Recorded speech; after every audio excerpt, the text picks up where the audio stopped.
Baik, bismillahirrahmanirrahim. Assalamualaikum warahmatullahi wabarakatuh.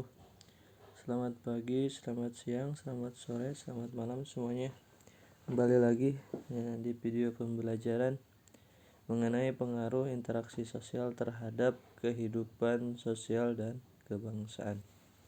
Nah, kita di sini akan membahas mengenai faktor-faktor pendorong dan penghambat mobilitas sosial.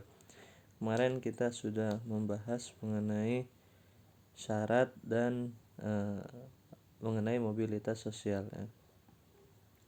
Syarat dan bentuk-bentuk mobilitas sosial.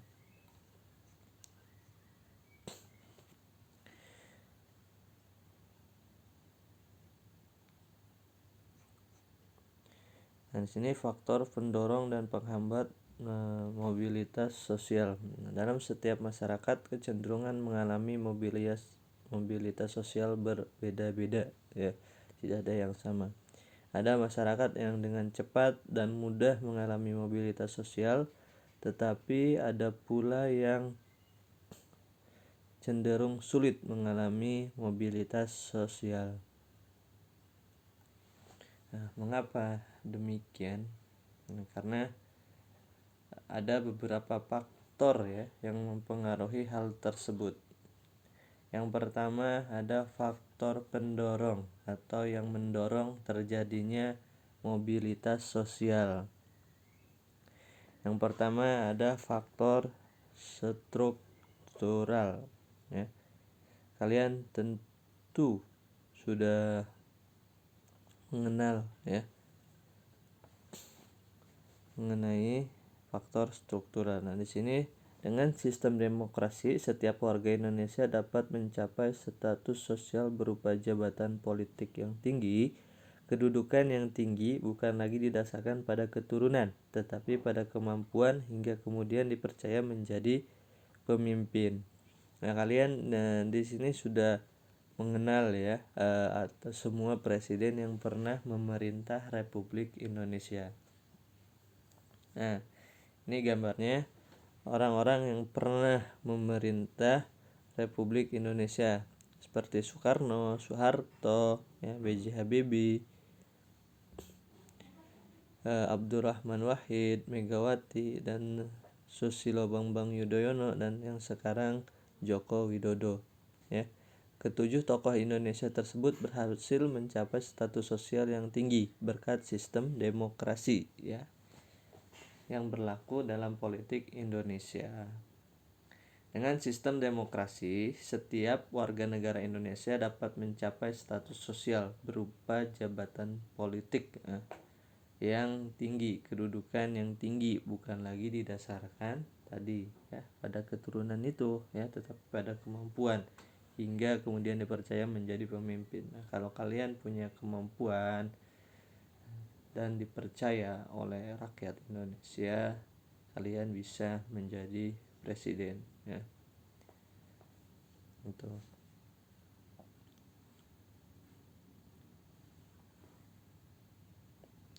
Ya, mereka bukan presiden yang memerintah Republik Indonesia pada dasarnya bukan dari orang yang kaya, ya, dari orang yang punya kemampuan dan dipilih oleh masyarakat. Dari segi ekonominya di awal mereka berusaha membangun dari bawah sampai ke atas, gitu, sehingga akhirnya memiliki kemampuan dan dipercaya oleh masyarakat untuk memerintah Republik Indonesia. Struktur masyarakat Indonesia sangat terbuka. Orang miskin dapat mengalami mobilitas sosial setinggi-tingginya, ya, bahkan menjadi presiden.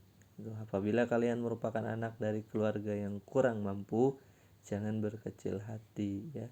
Banyak contoh di Indonesia yang berasal dari keluarga miskin tetap dapat mengejar cita-cita setinggi-tingginya karena mobilitas sosial masyarakat Indonesia, ya, bukan berdasarkan keturunan, melainkan prestasi, tuh.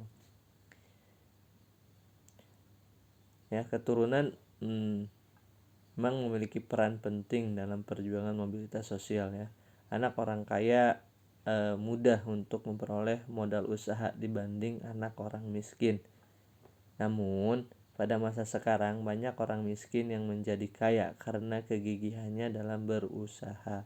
Demikian halnya, banyak kasus orang kaya tiba-tiba miskin karena terlena dengan kekayaannya. Lantas menjadi santai menjalani hidup. Ya. Jadi kalau kalian merasa ingin kaya, nah kalian harus gigih ya dalam berusaha. Jangan santai-santai saja menjalani kehidupan. Ya. Itu faktor struktural.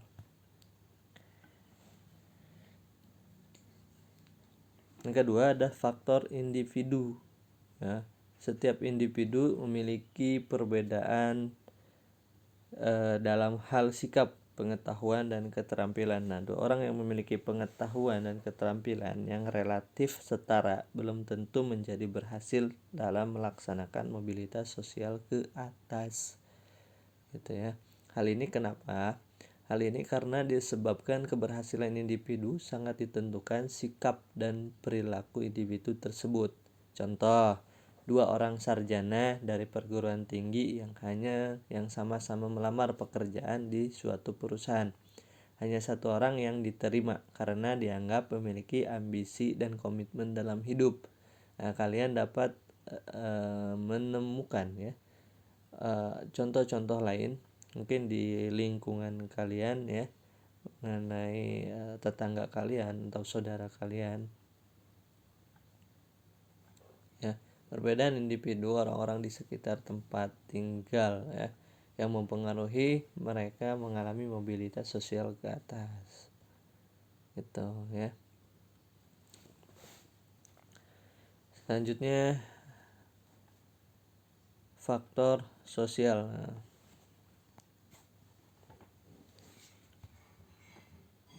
Setiap perjuangan diawali dari ketidakpuasan ya. Ketidakpuasan akan status sosial mendorong manusia untuk terus berjuang segigih-gigihnya. Setiap manusia dilahirkan dalam status sosial yang dimiliki oleh orang tuanya. Saat ia dilahirkan, tidak ada satu manusia pun yang dapat memilih status ya. Kalian harus menerimanya karena kalian pas dilahirkan kalian tidak bisa memilih di status mana kalian mau lahir. Itu sudah ditakdirkan. Status kalian tergantung orang tua kalian. Ya, tapi itu semua bisa dirubah oleh diri kalian sendiri. Mungkin yang tadi kalian dilahirkan di orang di keluarga yang sederhana, nah kalian bisa merubah itu untuk menjadi kaya gitu dengan kegigihan kalian dalam berusaha.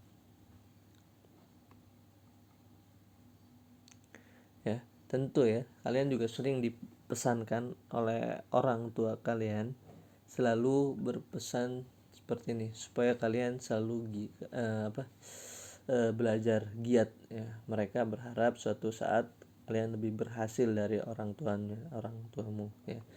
Keinginan setiap orang tua seperti itu, ingin anaknya lebih berhasil daripada orang tua gitu. Itu setiap orang tua menginginkan hal itu, anaknya lebih baik dari orang tuanya gitu. Selanjutnya ada faktor ekonomi. Ya, keadaan ekonomi dapat menjadi pendorong terjadinya mobilitas sosial. Keadaan ekonomi yang baik memudahkan individu dan kelompok melakukan mobilitas sosial. Kalian dapat memperhatikan berbagai fenomena di masyarakat di sekeliling kita. Ya. Masyarakat yang kondisi ekonominya baik cenderung lebih mudah melakukan mobilitas sosial.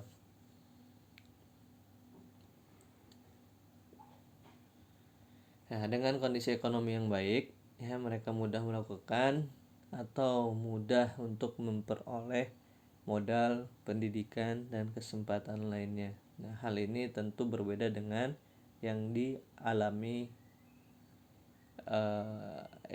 dialami oleh ekonominya yang sulit ya, atau bahkan kesulitan memenuhi kebutuhan dasarnya, makan, sandang pangan papannya itu mereka sangat sulit memenuhinya ya. Pada dasarnya yang mengalami kesulitan memenuhi kebutuhan dasar, prioritas utama adalah pemenuhan kebutuhan primer. Itu kalau yang banyak duit itu akan mudah gitu ya untuk mendapatkan modal pendidikan dan kesempatan lainnya dibandingkan dengan orang yang ekonominya sulit ya. Itu mungkin mereka hanya mampu memenuhi kebutuhan dasar aja untuk menyambung hidup gitu.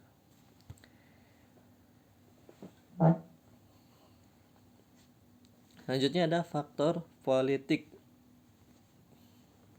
Nah, bangsa Indonesia patut bersyukur karena memiliki stabilitas politik yang baik, kondisi negara aman dan damai, sehingga para pemimpin dapat menjalankan roda pembangunan dengan baik. Semua rakyat berperan aktif dalam pembangunan. Ya, kondisi ini itu berbeda dengan situasi Indonesia pada tahun 45 sampai 50 ya. Pada masa tersebut situasi politik dalam negeri tidak menentu ya. Belanda masih berusaha menguasai Indonesia sehingga memilih perang baru gitu. Beberapa pemberontakan juga terjadi yang membuat pemerintah lebih sibuk mengurus keamanan negara daripada meningkatkan perekonomian. Hal ini jelas mempengaruhi mobilitas sosial warga negara gitu ya. Karena situasinya perang, ya kita tidak bisa melakukan mobilitas sosial ke atas, itu sangat sulit ya. Dalam hal pendidikan kan kita lagi terjajah, lagi perang, situasinya bahaya. Tuh.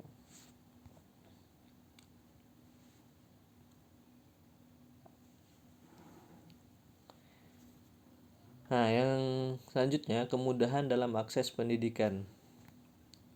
Bangsa Indonesia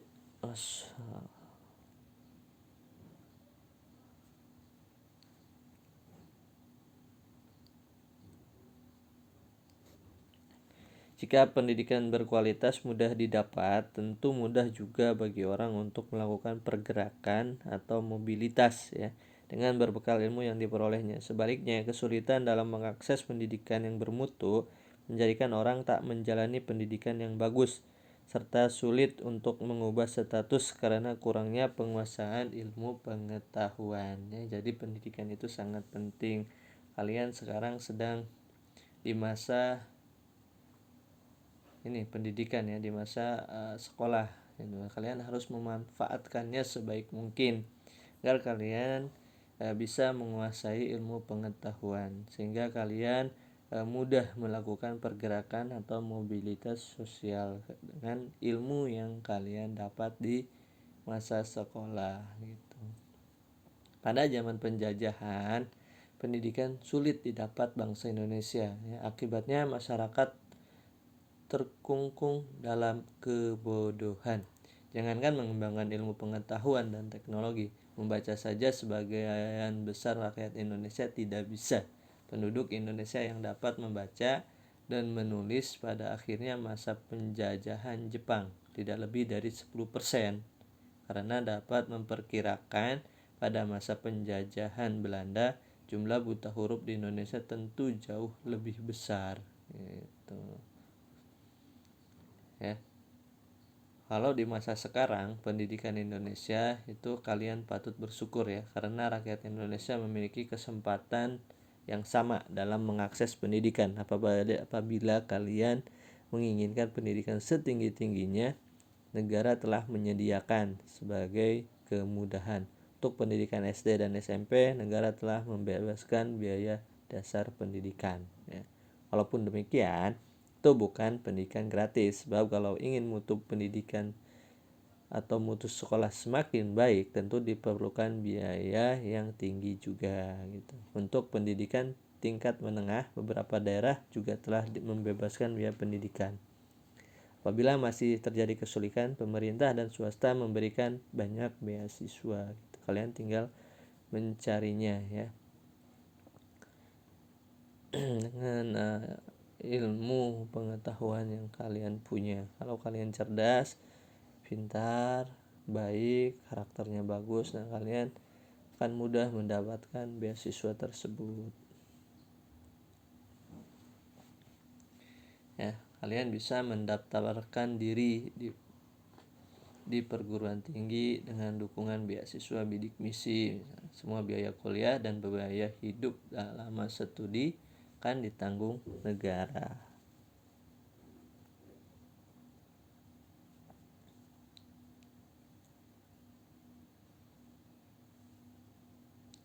Nah, itu tadi kita sudah membahas faktor yang mendorong mobilitas sosial ya.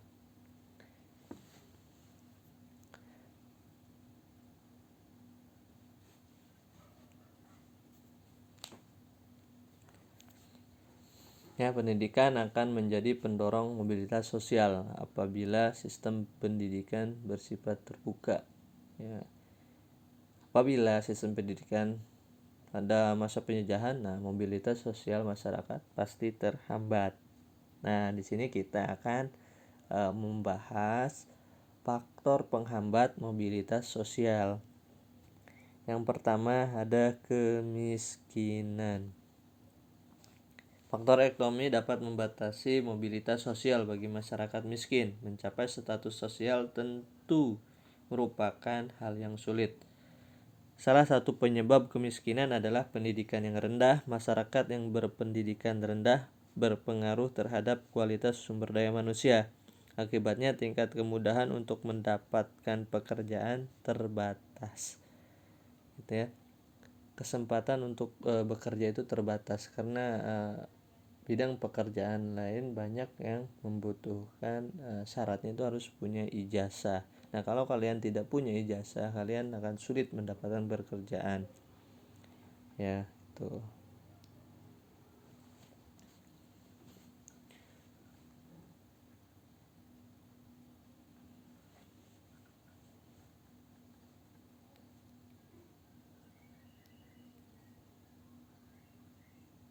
Nah, selanjutnya ada diskriminasi. Diskriminasi itu berarti perbedaan perlakuan karena alasan perbedaan. Ya, karena alasan perbedaan suku, ras, agama, golongan pada masa penjajahan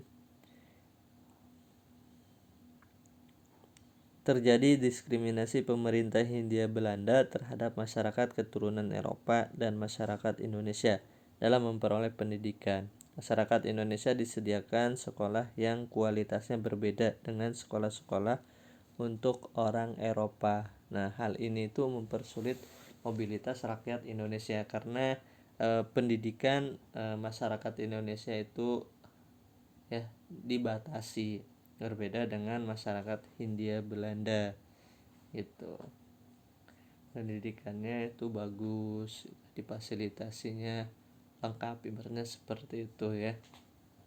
Tapi jangan berkecil hati ya. Itu kembali lagi kepada diri masing-masing. Kalau diri masing-masingnya gigih dalam usaha, ya belajar tekun, rajin, kepribadiannya bagus, ya akhlaknya bagus, nah itu akan bisa lah mampu mengubah mobilitas sosial kalian untuk naik dengan kemampuan yang kalian punya ya, yang baik. Video pembelajaran ini cukup sampai di sini. Terima kasih. Assalamualaikum warahmatullahi wabarakatuh.